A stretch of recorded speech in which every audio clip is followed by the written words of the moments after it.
Welcome to the podcast, People More Interesting Than Me. I'm your host, Michael Strumsky. This week, we'll be diving into the world of writing through the eyes of a ghostwriter. Our guest today, Haylee Justine, has spent years working behind the scenes, crafting compelling stories for others without receiving recognition for her work. As a ghostwriter, she has written for a wide range of clients, from celebrities to business leaders. Her job is to take their ideas and turn them into a polished, publishable work. Our guest's ability to capture the voice and style of her clients has made her an invaluable asset to the writing industry. Throughout the episode, we'll hear a little bit of her writing process, the challenges she faces in her work, and what it takes to be a successful ghostwriter. From working with tight deadlines to maintaining confidentiality, we'll gain a unique perspective on what it's like to be a behind-the-scenes writer. So join us as we take a journey into the world of ghostwriting and hear from a writer who has helped countless others share their stories with the world. Enjoy. Kind of elaborate, I guess, on what you do specifically writing. Yeah, so I'm a ghostwriter and I write books for other people. And when I say other people, I mean everybody. Ultimately, I've got your very casual, I want a memoir written of my grandpa kind of client. And then I work with high profile celebrity clients. I do fiction, I do nonfiction, I do everything. But I write the book. My clients get to take credit for the book. They pay me a flat fee, but I'm kind of the wizard behind the screen, so to speak. I'm making the magic happen. One thing I just want to point out, just because I read through all the background research I did, and there's this one thing I didn't see. You have to have a personality for it too. That's one thing I don't think it's talking about, because it takes I hate to sound nerdy, but it's like you're the Batman of the writing community. Like you don't care, you don't care about all the praise, all that stuff. You're just trying to do good work. You're making all these other people's dreams come true. Not that Batman really does that. No, I love that. No, yeah, I am. That's exactly what it is. And I know there are other ghosts, so I don't want to speak for everybody. There are other ghostwriters who would say, I do wish I got some credit. I do wish I could put my name on my books. I personally have always loved that I can't. In fact, it's kind of an internal struggle for me if I ever will publish on my own. And I think I might at some point, but the one thing holding me back has been the fact that when you publish on your own and a book gets really big, you give up your anonymity. So I know a lot of people are like, oh, I'd love to be famous. That's never really been me. So yeah, I love that it's so behind the scenes. I love that I get to do great work, do best-selling work. I get to see the accolades my work has done, but nobody's looking for me. Yeah.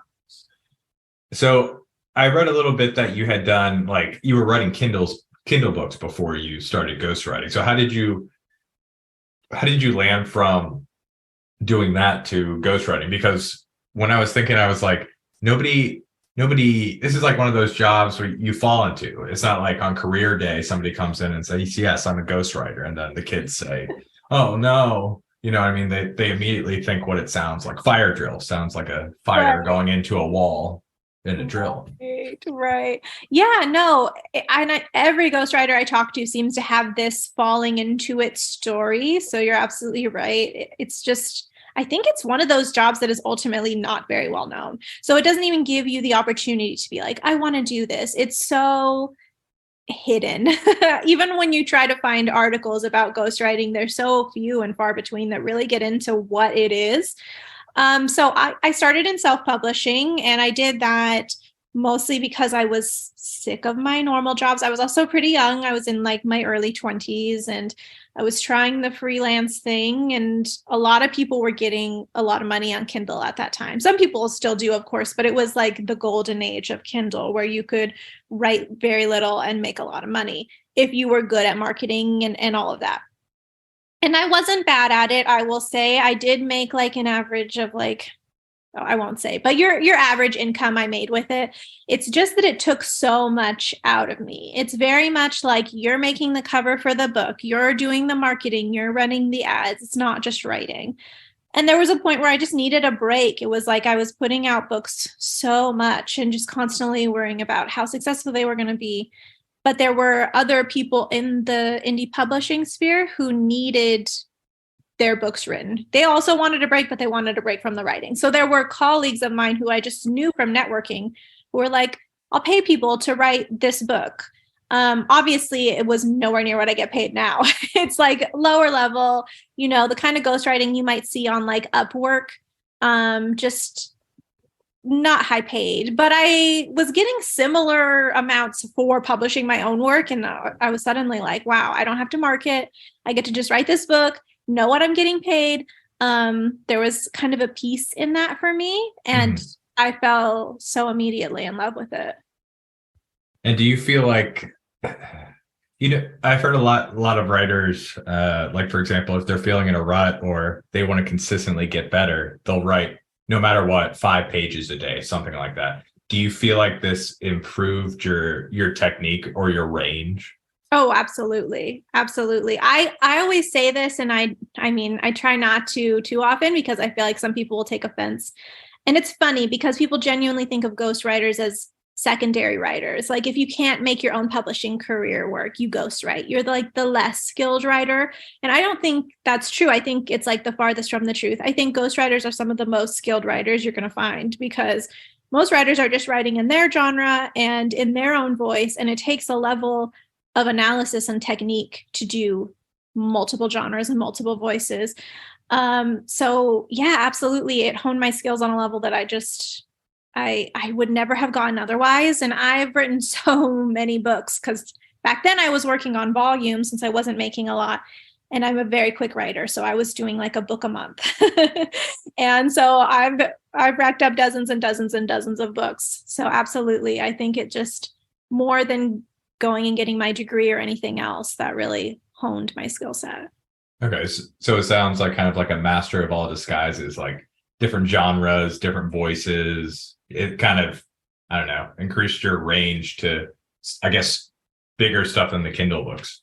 Absolutely. 100%. Because I mean, even writing self-publishing obviously helped me, but I was mostly sticking to like the romance genre. And then suddenly there are people who were wanting like cozy mysteries, which can be a very challenging genre. And historical fiction, which is very challenging because you've got to get into a lot of background. Yeah. Mm-hmm. So yeah, absolutely. That was like me really going out and seeing to the extent I could push my skills.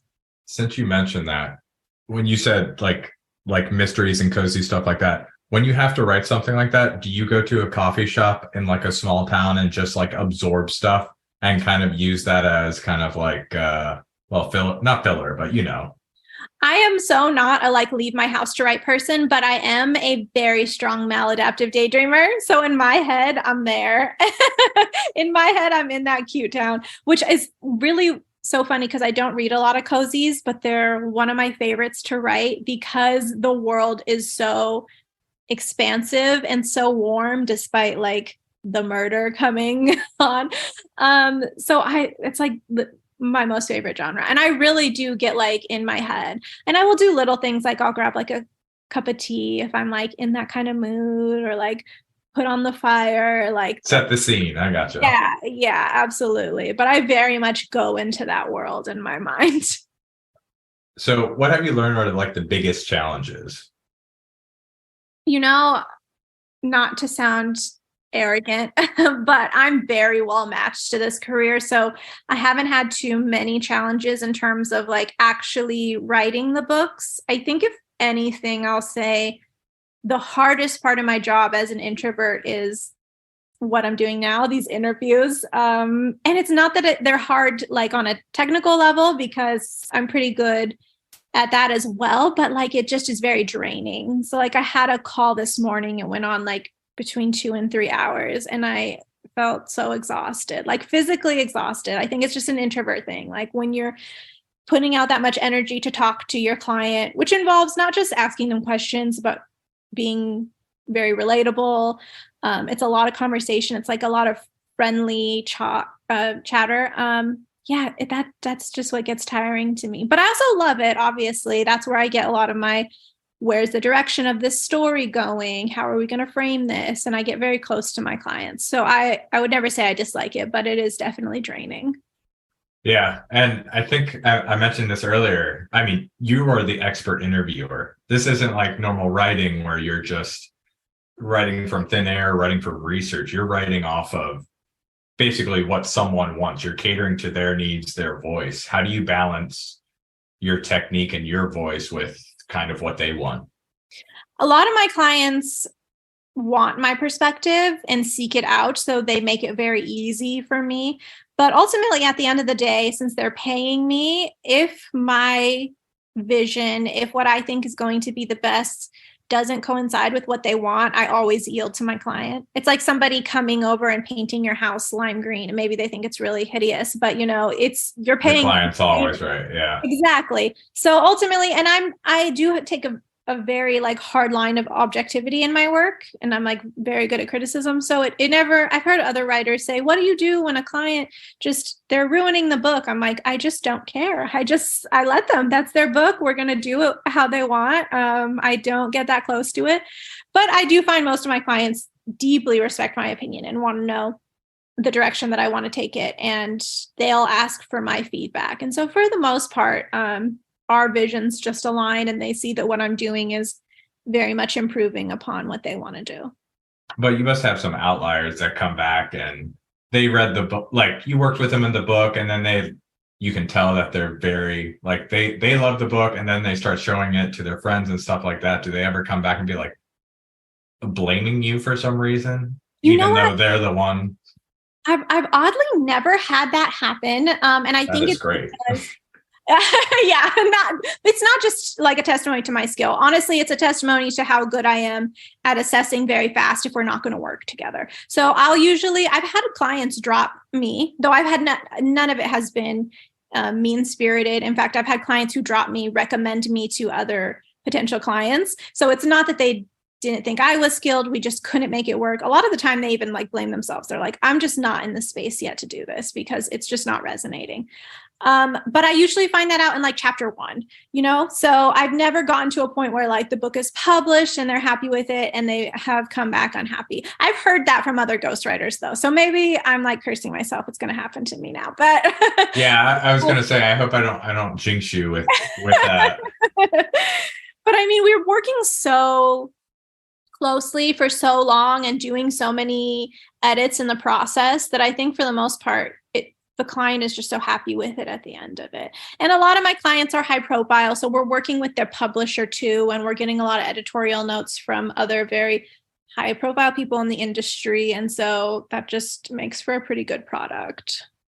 And I guess, especially with COVID, well, I feel like, let's say maybe like 30% of the population was actually using video conferencing like this.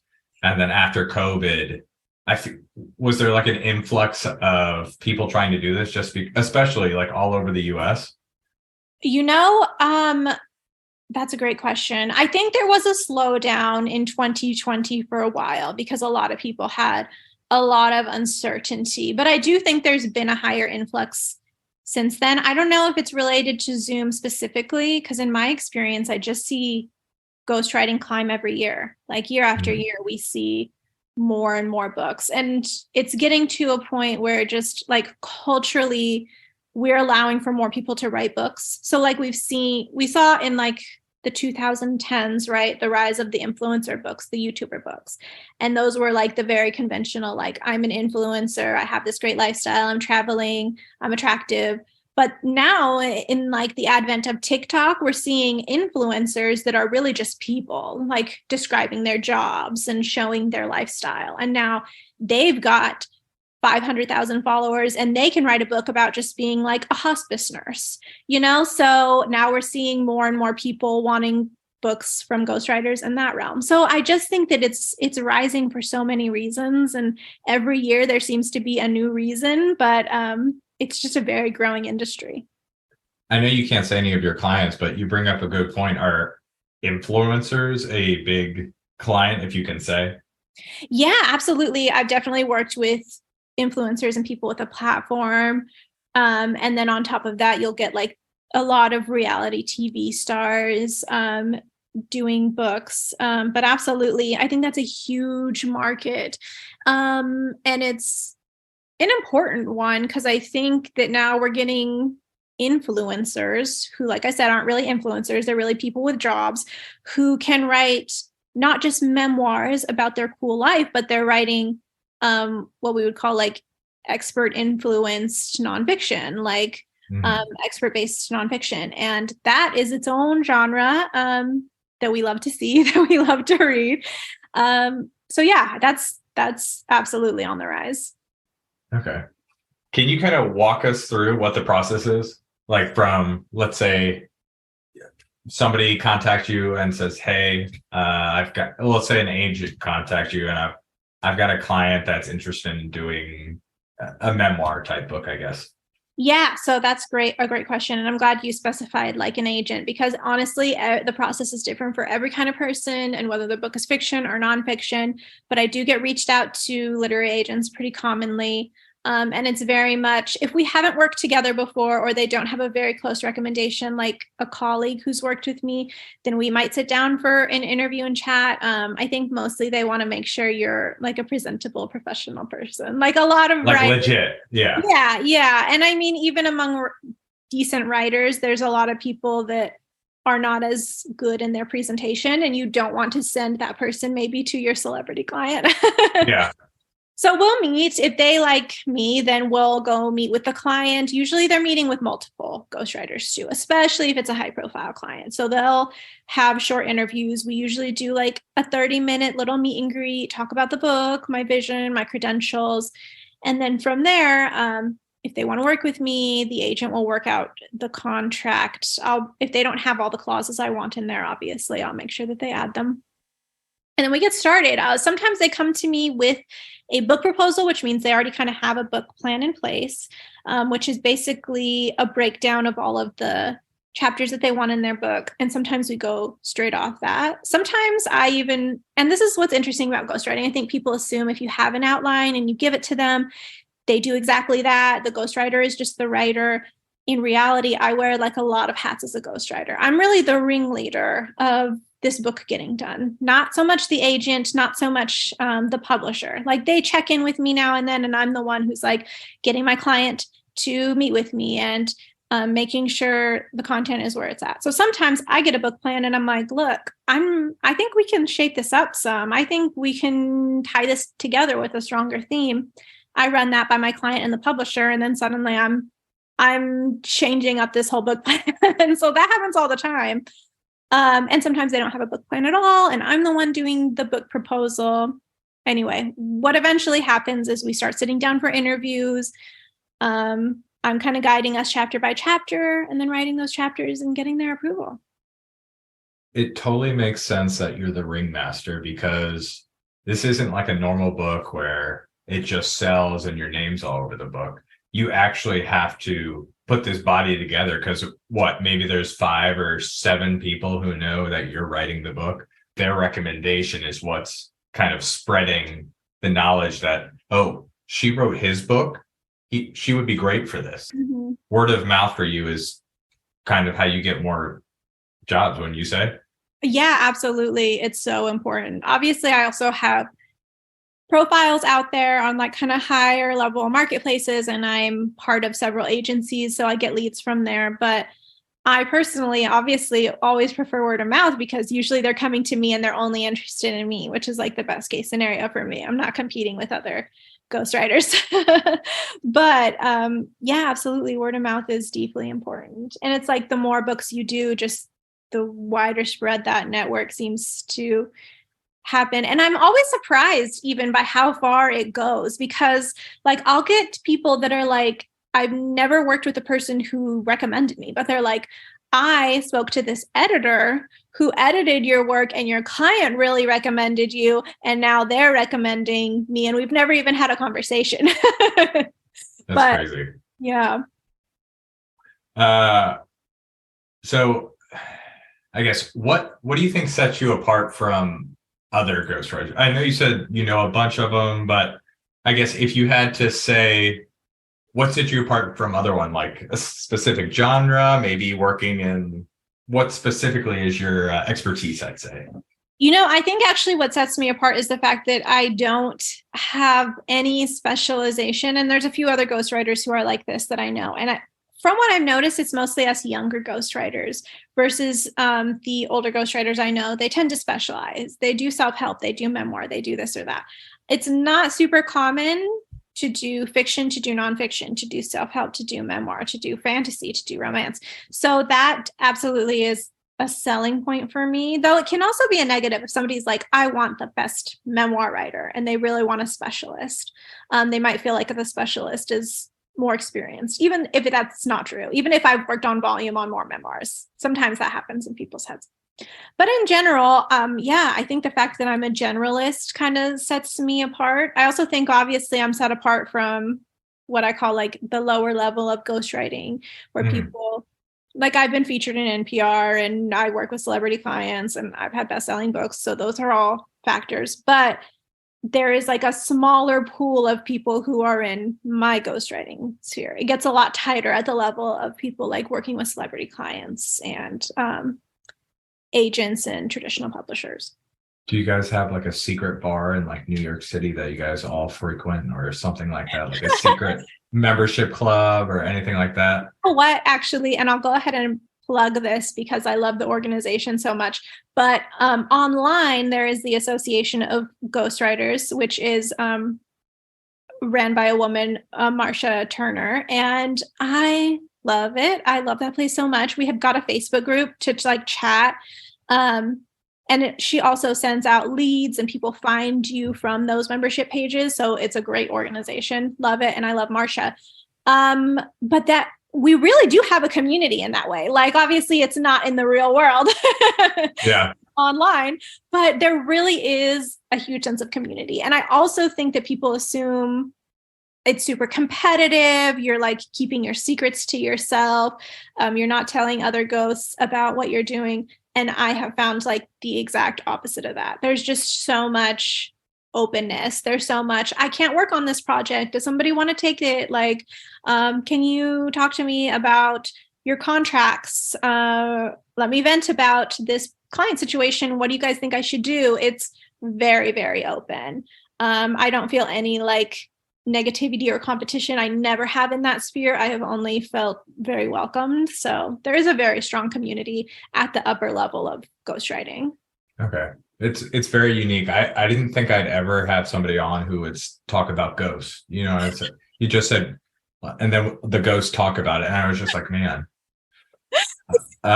Too. And I feel like it's not normal jargon. People always kind of look at me weird, but I was going to say, do you ever talk about it in public and, oh, she's talking about ghosts. Let's leave right now. No, but you know what? I had this is a few weeks ago. I was getting a quote for some like liability business insurance because I was thinking, I have like a non like liability clause in my contracts, but like maybe play it safe and get some quotes. And she's like, okay, so what's your job? And I'm like, oh, I'm a ghostwriter. And she's like, what? Oh, a ghostwriter. But she didn't get it. And I don't usually have this problem. Usually like I can explain it and people get it. And I'm like, she's like, well, what do you do? And I'm like, well, I write books for other people. And she's like, oh, I thought you said ghost writer, like Nicolas Cage movie. Nope. Not that. That's funny. She knows a dated bad Marvel movie, but she doesn't know what Ghostwriter is. That's funny. So since you guys have such a strong network, one of the questions that popped up to me today is, it's happened before, but just curious if you've ever heard of like a ghostwriter like breaking NDAs and just being blackballed, anything like that. Yeah, like there's always those kind of like weird stories in the industry. We actually just had like a scandal recently where I don't forget the name, but honestly, I probably won't want to say the name anyway. But I don't need names. There was an author who they got accused of plagiarism. Turns out it was like the ghostwriter who had plagiarized, or at least that's what they come out to say. And I think the ghostwriter like agreed and like took took claim to it. But every once in a while, yeah, you hear those scandals like that. You hear weird stuff like the ghostwriter who was halfway done with Aaron Carter's memoir is going to like publish it unfinished. And then that's a whole like conversation in our community. So there's definitely the scandals here and there. But they're very few and far between for the most part. I was just curious about that. It's more of like a gossip question. Yeah, no, definitely. I mean, there's always those bad apples. What I usually find too is whenever I hear about this, it's always a ghostwriter I don't know, which, like I've said, we're like a pretty tight community and I do keep up on what other ghosts are doing. So if anyone ever wants to find reliable ghostwriters, I do recommend the Association of Ghostwriters just because I've never heard of anyone there doing anything shady. I haven't heard of any ghosts I know doing anything shady. It always seems like the ones that are kind of working out of like the conventional networks and the conventional community. Not the actual ghost network. Exactly. Two silly questions. One, have you ever been out in public and somebody's raving about one of the books you wrote and you just smile and it makes you feel good? No, but I'm waiting for it to happen. I'm waiting for the I guess you just got to wait in the bookshops for it. Exactly. Yeah, I don't hang out in a lot of these spaces where I even hear people talking about books, unfortunately. But hopefully that moment is coming for me. Last stupid question. What is your opinion on ChatGPT and all that stuff it can do? Oh, I don't think that's stupid at all. It's like a huge conversation point right now. My opinion of it as like, is my job safe kind of perspective is that it is for like a long, long time. I think ChatGPT is coming for the copywriters a lot sooner than me. And I'm honestly impressed with it. I know a lot of people tend to be like, oh, it's so dumb, it can't do anything. That's not really my opinion. I actually think it's really impressive. I think it's growing at a crazy rate. And I think it is going to put a lot of people out of a job in the long term. The one thing I don't think it's going to be able to do authentically for a very long time is to write in a human way that we need in books, because it could probably mimic like a romance scene. It could mimic what it sees, but like so much of what we love in literature are these like human themes that we put into it, these like underlying notes of society and culture. What we love in a memoir are these like very personal stories, and like ChatGPT is not going to be able to interview like I am as a human being who's trying to explore your story. So I think for books, it's a long way off, and maybe it'll always be off, because I just don't know if an audience is ever going to be like, I want to read a book written by a robot. You know, it's just the one thing we do that is still so human and so far from tech that I think that we're going to want to hold it very dear, especially as AI grows. And I think people form a contentious relationship with it. So maybe it'll never take over books. But either way, I don't see it happening for a good decade. Do you ever use it for any of your research? Obviously, you just started popular in like the last 4 or 5 months or something like that. No, I don't, because I just don't feel like it's that strong at research yet. But I've only played around with it and like tried to make it write little articles. I also think I'm not great at using it. Like I know there's people that really know how to prompt it, and that's not me. I haven't learned to master it, and I probably won't, because it just seems like a thing I don't have time for. But yeah, I haven't utilized it too much in a professional sphere. Okay. Yeah. I definitely agree with the human touch. It's far away from it, especially like nuances that people only think about. Like, to compare it stupidly to Instagram, it's like when you're on Instagram and you see something that's never spoken of and it just clicks with you. Like, yeah. I don't know, the way the toilet paper like lays in the bathroom, left or right, these huge and very important discussions. Yeah, absolutely. And I think that we're always going to crave that. And like I said, I think people are going to get more and more contentious towards AI, especially as like jobs start disappearing. I think we're eventually going to see a movement of people being very anti-AI, which I think is fair in so many ways. I also think it's an incredibly interesting technology. So I don't think we're going to lose that part of us that wants human stories, though. And that's the part that is just never going to be able to emulate. Okay. So the last question that I ask most people, what is something that your parents did that you'd like to pass on to a next generation?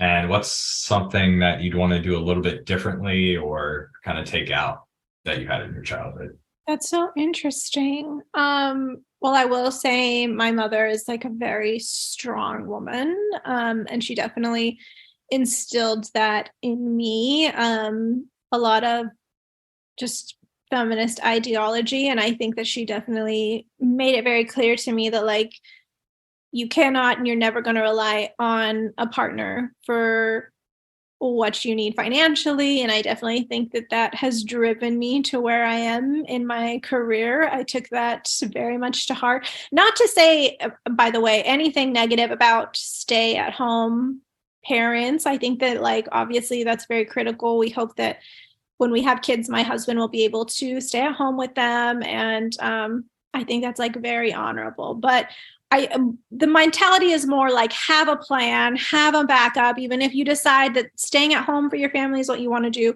like have something where you're never stuck. And I very much took that to heart in developing my career. And then what would I do differently? Like I can't say this is passed down from my parents specifically. I actually think it's like just very cultural, but I really appreciate some of the movements I've seen from like my childhood to now with like gentle parenting and the way that we approach like tantrums and thinking of them as like, this isn't a kid who's trying to get back at you. This is a kid who's having trouble regulating their emotions. And like, we're building upon that. And like, back when I was a kid, it was just like, go to timeout, you know? Yeah. It was the norm everywhere. And I think just the way that we are approaching emotional regulation in children is so important. And I love that we've kind of moved away from like conventional punishment like that. So hopefully, you know, if I could take anything into my parenting, that's what I hope to take into it. That's a great answer. I like that just because I have a 2-year-old right now. So that's kind of like, obviously I was raised kind of similar to what you were saying on kind of what you do with a angry, or I mean, they're just a child. They don't really have revenge. Like, Exactly. that's not a word in their vocabulary. So you have to collect yourself, obviously, and be the adult in the room. Exactly. Yeah. And you know, it's so funny because if you go back like far enough, if you go back to like 50s, like the mentality was literally that your infant was manipulative. And that's why they did cry it out for like newborns, because it's like your infant just wants attention and they're trying to manipulate you into getting it. You have to ignore them. Like, that's such a crazy mentality to have. Like, that's a baby. They're not even thinking on that high level. And I think we've just slowly moved away from that to realize like, look, this is just kids having the same emotions we have that we've just learned to deal with. It's like, if you're 2 and you get told like you can't have an ice cream, that feels like the end of the world for the moment. It seems silly, but it's so true. And I just love that we're approaching it with that mindset. I think we're also just slowly treating like children more as like people and not like a little nuisance that we're trying to raise up. Like, I really love just seeing them as like their own people with their own emotional world, and like they're growing, they're learning. But also I commend you for being the father of a terrible 2-year-old. I know that's always a difficult phase. Yeah, but it's double-sided. It's just so awesome. I mean, it's been a while since I was 2, but it's so funny just what they find amazing, like dirt. Like, I can't remember the last time I found dirt amazing, but like just begs to be in the dirt. That is absolutely like my number one reason that I want kids is like Dirt. Exactly. Yeah. I want to be interested in dirt, but I really do. Like, I want to have that, like, oh my gosh, like the world is amazing through their eyes. And I think that they just like bring that joy into your life. Like, as hard as it can be, like they're just constantly reminding you of how cool learning is and how amazing the world is. And I love that. 100%. Is there anything you're working on you'd like to promote, or any I know you promoted the Ghostwriters Association, but I did, yes, yes. Let me think on my behalf. Well, you can follow me on TikTok. I'm Glittering Ghostwriter on TikTok. And if you're interested in the career of ghostwriting, I also do have a course. I know everyone has their courses right now, but unlike most people, I don't advertise like a get rich quick scheme. This is like a very slow built career, but there's not a lot of information on how to get into it. So I really take it step by step from beginner to trying to get on the upper level that I am now. And it takes time and experience and talent. But if you're like, this is something I'm really interested in, you can go to my website, glitteringghostwriter.com, and you'll find information on that there. Okay. Well, thank you very much for being on the show. I kept on looking at the clock and I was like, man, another 10 minutes has passed. It was just going by so fast. Oh, great. I'm glad to hear it. But thank you. This was great. Thank you so much for having me. This is a very fun podcast you do. I love the concept. So thank you. If you like this week's episode of People More Interesting Than Me, please follow me on Apple Podcasts so you won't miss out on more episodes like these.